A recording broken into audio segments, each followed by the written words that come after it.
తెలంగాణలోని అన్ని జిల్లాల కలెక్టర్లతో రేపు సీఎం రేవంత్ రెడ్డి టెలికాన్ఫరెన్స్ ఏర్పాటు చేశారు. రైతు భరోసా, రేషన్ కార్డులు, ఇందిరమ్మ ఇల్లు, ఆత్మీయ భరోసాపై దిశానిర్దేశం చేయనున్న సీఎం రేవంత్ రెడ్డి ఈ నెల 26 నుంచి రైతు భరోసా, ఇందిరమ్మ ఇల్లు, రేషన్ కార్డులు ఇస్తామని ఇప్పటికే సీఎం రేవంత్ రెడ్డి తెలిపారు. ఇక ఈ పథకాల అమలుపై కలెక్టర్లకు సీఎం రేవంత్ రెడ్డి దిశానిర్దేశం చేయనున్నారు.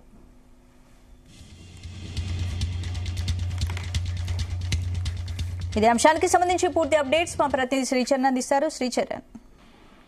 స్పందన రాష్ట్ర వ్యాప్తంగా కూడా అందరూ అర్హులైన లబ్ధిదారులందరూ కూడా ఎదురు చూస్తున్నారు. ఎప్పుడెప్పుడు రేషన్ కార్డులు, రైతు భరోసా, అలాగే ఇందిరమ్మ ఇళ్ల గురించి ఎప్పుడెప్పుడు ప్రభుత్వం మంజూరు చేస్తుంది అంటూ కూడా ఆసక్తిగా ఎదురు చూస్తున్నారు. ఈ మేరకు కొద్ది రోజుల కిందట కేబినెట్ సమావేశంలో కూడా ముఖ్యమంత్రి రేవంత్ రెడ్డి కీలక నిర్ణయం తీసుకున్నారు. జనవరి 26వ తేదీ నుండే ఈ రైతు భరోసాతో పాటు అలాగే భూమి లేని వ్యవసాయ కూలీల కుటుంబాలకు కూడా ఏడాదికి 12,000 ఆర్థిక సాయం అందించాలని కూడా నిర్ణయం తీసుకున్నారు. ఈ పథకానికి ఇందిరమ్మ ఆత్మీయ భరోసా పథకంగా కూడా నామకరణం చేస్తున్నామంటూ కూడా ముఖ్యమంత్రి రేవంత్ రెడ్డి తెలిపారు. జనవరి 26 గణతంత్ర దినోత్సవమే కాకుండా సంక్రాంతి దృష్ట్యా జనవరి 26వ తేదీ నుండి తర్వాత కూడా పండుగ, సంక్రాంతి పండుగ అనేది తెలంగాణ రాష్ట్రంలోని రైతులకి కంటిన్యూషన్ గా ఉంటుంది అని కూడా ముఖ్యమంత్రి రేవంత్ రెడ్డి ప్రకటించారు. రేషన్ కార్డులు లేని వారికి కొత్త రేషన్ కార్డులు కూడా ఇవ్వాలని కూడా కేబినెట్ లో నిర్ణయం తీసుకున్నారు.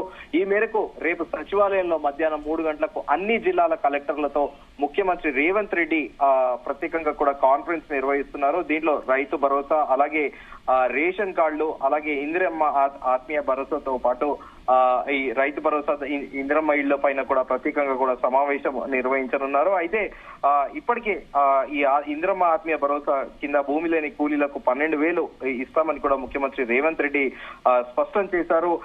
ఈ నేపథ్యంలో ఇందిరమ్మ ఇళ్లు కూడా దానిపైన కూడా ప్రత్యేకంగా ఫోకస్ పెట్టారు. ఇక రైతు భరోసా విషయానికి వస్తే తెలంగాణలో మొత్తము 1,35,00,000 ఎకరాల భూమి వ్యవసాయ భూమికి వర్తించేలా పథకాన్ని కూడా రూపొందించారు. దీంతో 64 లక్షల మందికి రైతులకు రైతు భరోసా ద్వారా లబ్ధి చేరనుంది. అంటే దాదాపు 12 లక్షల కుటుంబాలకు ఇది వర్తిస్తుంది అంటూ కూడా ఇప్పుడు అగ్రికల్చర్ డిపార్ట్మెంట్, వ్యవసాయ శాఖ అధికారులు అంచనా వేస్తున్నారు. అయితే గ్రామ సభలలోనే అర్హుల జాబితాను రూపొందించాలనుకుంది మొదట ప్రభుత్వము. ఈ నెల 20వ తేదీ వరకు అర్హుల ఎంపిక జరుగుతుంది అని కూడా ప్రకటించింది. 26 నుంచి రైతుల అకౌంట్లలో భరోసాలు నిధులు కూడా జమ అవుతాయని కూడా పేర్కొంది వ్యవసాయ శాఖ.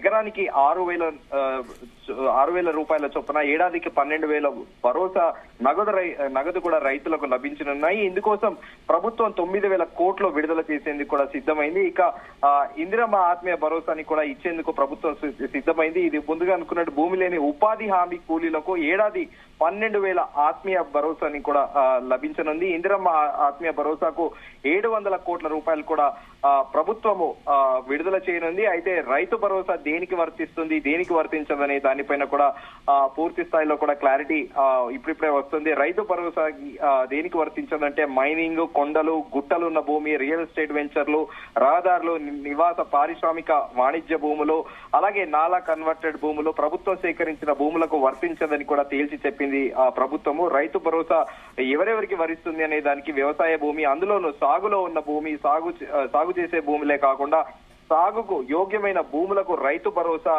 ఇస్తామని కూడా ముఖ్యమంత్రి రేవంత్ రెడ్డి ప్రకటించారు. ఇక ఇందిరమ్మ ఇళ్ల గురించి కూడా ప్రత్యేకంగా కూడా ప్రస్తావించుకోవాలి. ఇందిరమ్మ ఇళ్ల గురించి సమగ్ర సర్వే, కుటుంబ సర్వే నేపథ్యంలో రాష్ట్ర వ్యాప్తంగా కూడా ఇందిరమ్మ ఇళ్ల కోసం దాదాపు 80,54,554 అప్లికేషన్లు వచ్చాయి. ఇందిరమ్మ ఇళ్ల కోసం ప్రత్యేక యాప్ ద్వారా పైన కూడా వీటి సర్వే చేయనున్నారు. వీటిపై గ్రామాల్లో గ్రామ కార్యదర్శులు, పూర్వ పాలికల్లో వార్డు సర్వేయర్లు ఇంటింటికి వెళ్లి సర్వే చేసి లబ్ధిదారుల అన్ని వివరాలు కూడా తెలుసుకుంటున్నారు.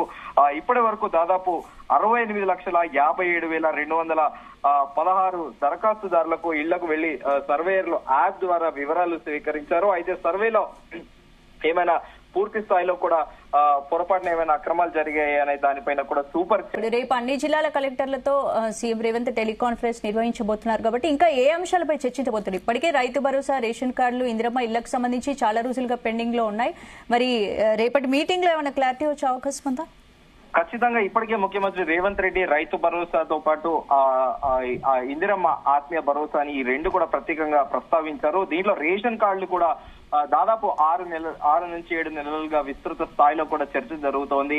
అర్హులైన వారికి రేషన్ కార్డులు ఖచ్చితంగా ఇస్తామని civil supplies minister Uttam Kumar Reddy కూడా గతంలో ప్రకటించారు. ఈ మేరకు దీనిపైన స్క్రూటినీ కూడా జరుగుతోంది. ఈ నేపథ్యంలో 20వ తేదీ వరకు కూడా అర్హులైన వారి జాబితా అంతా కూడా ప్రభుత్వం వరకు చేరుతుంది. అయితే 20 తేదీ నుంచి కూడా మొత్తం స్క్రూటినీ చేసి 26వ తేదీ నుంచి కూడా ఇటు రైతు భరోసాతో పాటు రేషన్ కార్డులు కూడా మంజూరు చేస్తామని స్వయంగా ముఖ్యమంత్రి రేవంత్ రెడ్డి ప్రకటించారు.